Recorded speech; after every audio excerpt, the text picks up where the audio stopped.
BFM Business, Intégral Placement, idée de placement. Et on accueille Étienne Guérin. Bonjour Étienne. Bonjour Cédric. Vous êtes le patron de Practice. On va s'intéresser à un sujet qui est d'actualité, enfin qui est de saison, on va dire. Les étrennes, les présents d'usage. C'est une façon de bien commencer l'année, c'est ça? Ça peut être une façon maligne de bien commencer l'année. Alors il ne s'agit pas bien évidemment des étrennes traditionnelles que l'on peut glisser à son gardien ou à sa gardienne d'immeuble. C'est plus que ça. C'est un petit peu plus que ça. C'est un petit peu plus que ça. On va plutôt être sur un cercle familial. Ce serait le moyen de transmettre régulièrement une somme d'argent à des enfants ou petits-enfants sans déclencher l'artillerie fiscale. Donc ça, c'est le présent d'usage, c'est ça? Ça, c'est le présent d'usage qui se différencie bien ici de la donation. Donc on est vraiment sur cette notion de présent d'usage que l'on peut avoir au moment des étrennes notamment, mais que l'on peut avoir également à l'occasion d'autres événements particuliers qui peuvent être, on le sait bien, un anniversaire, donc on va avoir cette certaine récurrence, mais qui peuvent être aussi, et là il faut que chacun le sache, qui peuvent être l'acquisition d'un bien immobilier. Donc il peut s'agir d'un coup de pouce, qui peut être le lancement d'une activité économique, qui pourrait même être une période un peu compliquée d'une vie, comme une période de chômage. Donc on peut avoir cette notion de présent d'usage qui peut fonctionner. Comment fait-on pour utiliser au mieux ce terme de présent d'usage, cette technique patrimoniale finalement? Alors sur un plan formaliste, c'est extrêmement simple, puisqu'en réalité on n'a aucun document à remplir. On sait qu'en matière... Il n'y a pas de formulaire 224. C'est ça. On n'est pas sur les documents CERFA que l'on peut avoir pour les dons manuels par exemple. En matière de présent d'usage, un simple chèque, un virement, un transfert d'argent va suffire. Par contre, il est conseillé toujours de l'accompagner d'un petit mot expliquant pourquoi on fait ce présent et à quelle occasion également on fait ce présent.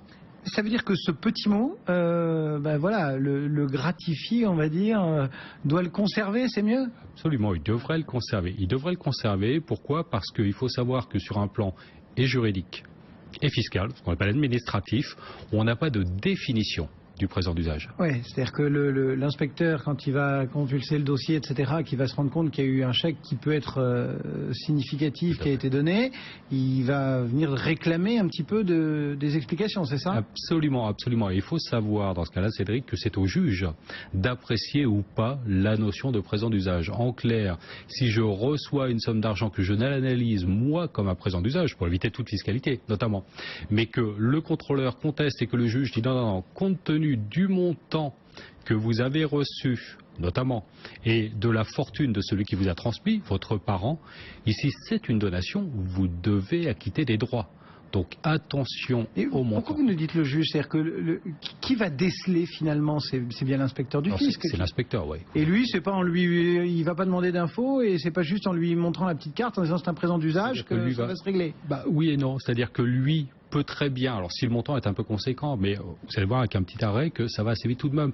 Mais l'idée est de dire qu'on peut très rapidement ici se retrouver devant le juge de l'impôt, que ce soit le juge qui décide de la qualification ou pas. Le contrôleur, lui, vous dit, ok, c'est un présent d'usage, j'accepte, c'est non taxable, ou autrement, je conteste, et là on va voir le juge de l'impôt. C'est ça la nuance. On comprend bien dans vos propos que le maître mot, finalement, c'est le mot raisonnable, et que ce mot raisonnable, il peut avoir une acception totalement différente en fonction de la fortune de chacun, c'est ça? C'est tout à fait ça. Prenons un exemple. On a eu un arrêt ici de cour d'appel où un parent avait transféré et à son enfant et à sa belle-fille 15 000 € à chacun. Sa fortune personnelle étant d'1 250 000 €. Ça a été ici considéré non pas comme un présent d'usage mais comme une donation parce que sensiblement représentant plus de 1% du patrimoine. Si par contre il y avait eu un transfert de 15 000 € d'un parent à un enfant, à l'occasion par exemple d'un anniversaire, mais avec une fortune globale de 60 millions d'euros, quelque chose de très conséquent, on pourrait considérer que c'est un présent d'usage. Donc ça doit être proportionné. Il n'y en a pas de montant précis, attention à ça. Il n'y a ni montant précis, ni pourcentage précis. Non. La règle est vraiment à l'appréciation de chacun, c'est ça? Absolument. On a de la jurisprudence civile, là-dessus assez récente d'ailleurs, en 2013, 2014 et 2012. On en a eu de la Cour de cassation, mais c'est à l'appréciation à chaque fois du juge en cas de contestation et donc là aussi du contrôleur de l'impôt. Et ça peut être fait plusieurs fois par an pour une même personne, pour un même gratifié à l'occasion d'un anniversaire, d'un diplôme, d'un... Absolument, absolument. On pourrait très bien avoir, imaginons le cas où le parent, pour un Noël, ouvre un PEL pour chacun de ses enfants, avec 1 000 € pour chacun de ses enfants, par exemple. Et ensuite, à l'occasion d'anniversaire, par exemple, ou de passage dans une classe supérieure, accompagné d'un petit mot toujours,